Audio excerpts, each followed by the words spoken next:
I'd like to start with a song.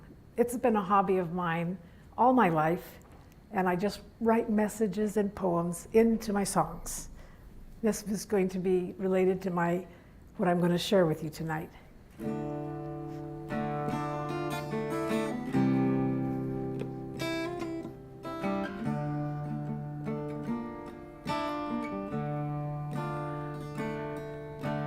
She came into this world, her daddy didn't want a girl. All she wanted was him to love her. Oh, it hurt. She learned to lift 100 pounds, she got 1,000 A's to make her father proud. But he was busy working overtime, didn't notice her. Oh, what happens to the girls that don't find love? Oh, what happens to the girls that don't find love? She was 15, a beauty queen. She got so much attention, never seen. Didn't know it was a substitute for love. She got trapped one day and couldn't get away, and she lost her innocence that day, and she's never been the same. Oh, what happens to the girls that don't find love? Oh, what happens to the girls that don't find love? Well, the goddess came down and said, love yourself and be your own best friend when there's nobody else.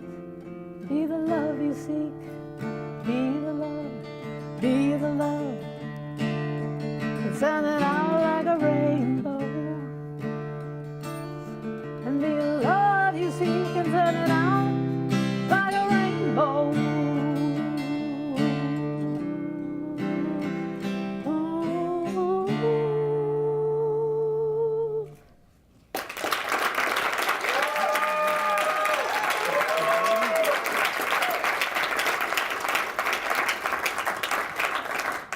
Thank you.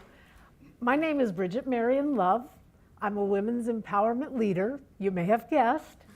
I'm author of the upcoming book, The Return of Sacred Feminine Empowerment for Women.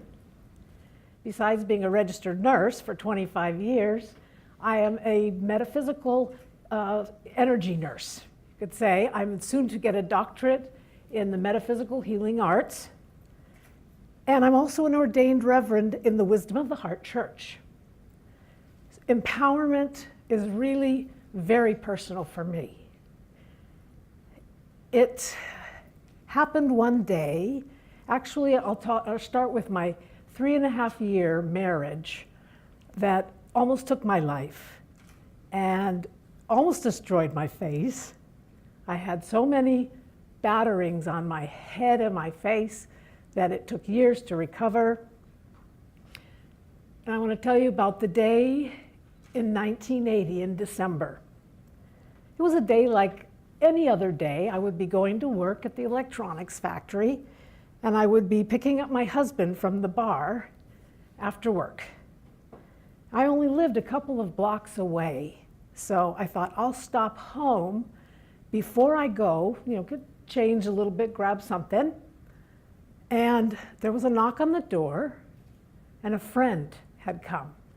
She was carrying a plastic bathtub, little bathtub with lots of little baby clothes in them. So of course I had to thank her, thank you so much, this is so kind of you. And I was a little concerned because I was running late. And I finally got down to the bar and grill where my husband, he had gone to high school in that area and his friends hung out there. He worked at the post office. He got off at 6 a.m. And this is nearly like 4 p.m., 5 p.m. And I drove up, parked the car, and reached over to get my purse on so I could get out and go in.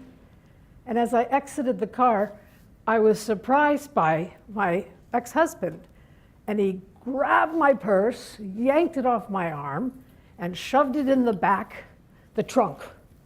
Of course, he had keys to my car. That started about 4 hours of probably the worst night of my life. And besides being taken to several locations, being thrown out of the car on the freeway, Highway 101, and then urinated on while I was unconscious, and dragged around, finally, an ambulance picked me up when I was unconscious on the railroad tracks behind that bar and grill, because somehow we had gone to several locations. I do not remember the end of that. I just remember waking up in the emergency room. All of my clothes had been cut off. They had been completely drenched with blood. And I had a broken nose, a broken jaw, 3 broken ribs, a dislocated shoulder, and I was desperate, you can imagine. So I ended up being in that emergency room on a gurney for many hours and praying. I had my hands on my belly because I was pregnant with my first child. About 4 to 5 months pregnant with my first child. So I said to myself, you know, this cannot go on. I can never have this happen to me again.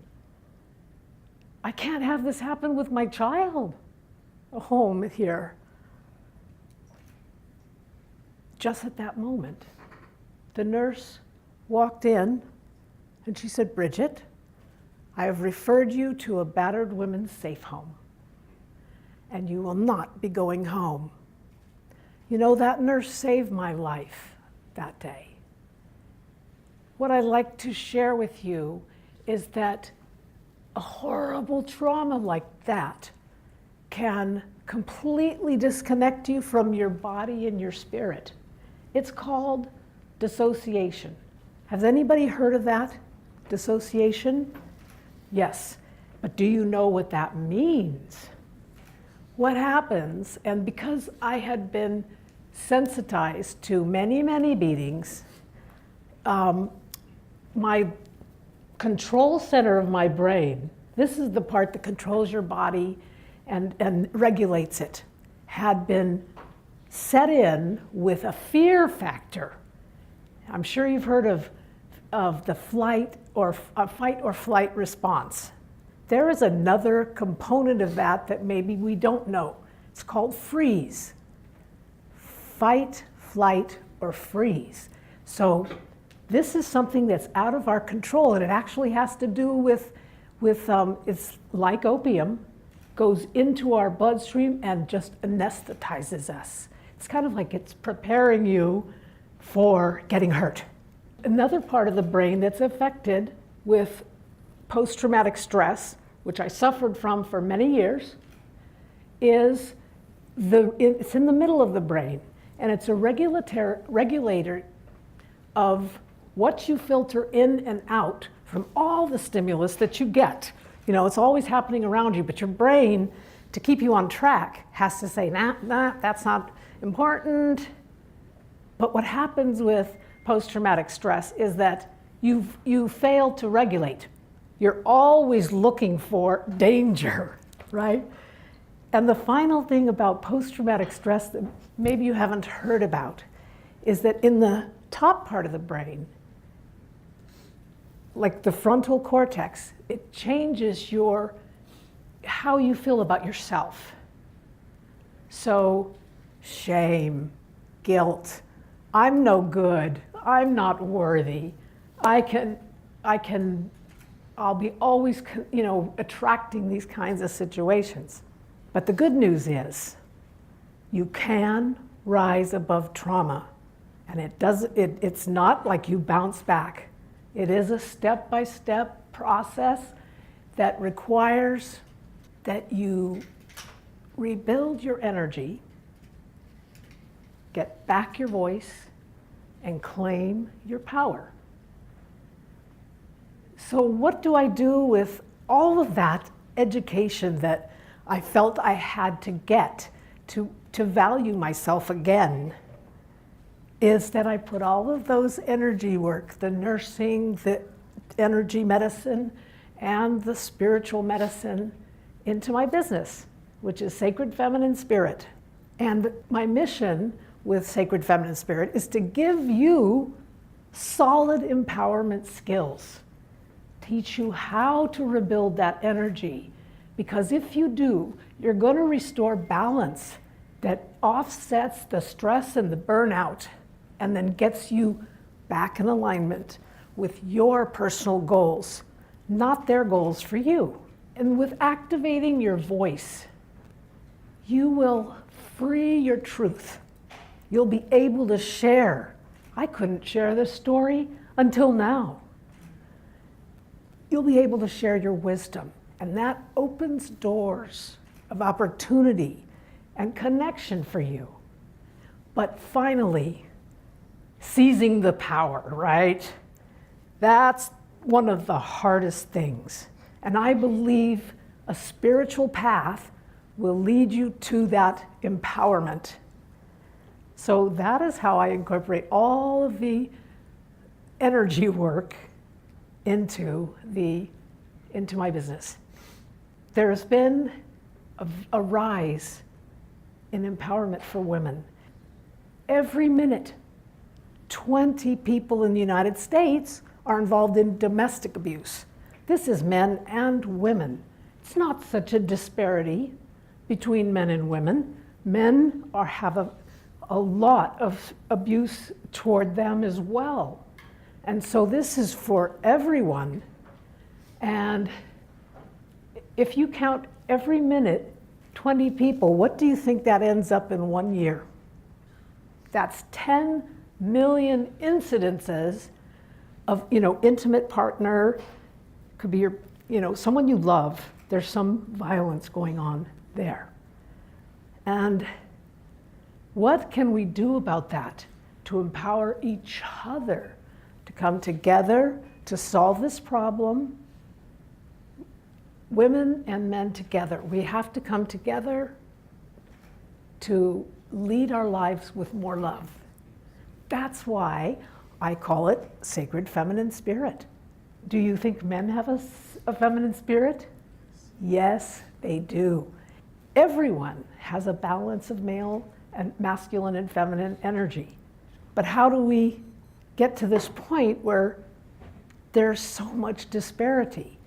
We suppress the feminine spirit because it's not really inspired for us to embrace our feminine side, especially for the men. But even the women feel like we gotta play the man's game. I know I did, being in corporate for many years. And I have to say I don't have to do that anymore. And it's only been recently when I could look in the mirror and not think, ugh, feminine? That's inferior. It's yucky, it's weak, it's vulnerable. And that is not true, because with the feminine spirit, you get giving and caring and kindness and patience, compassion, humility, and love.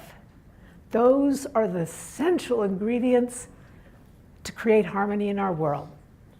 So I invite you to embrace your feminine spirit, lead your life with love, and help to empower others to do the same around the world. Thank you.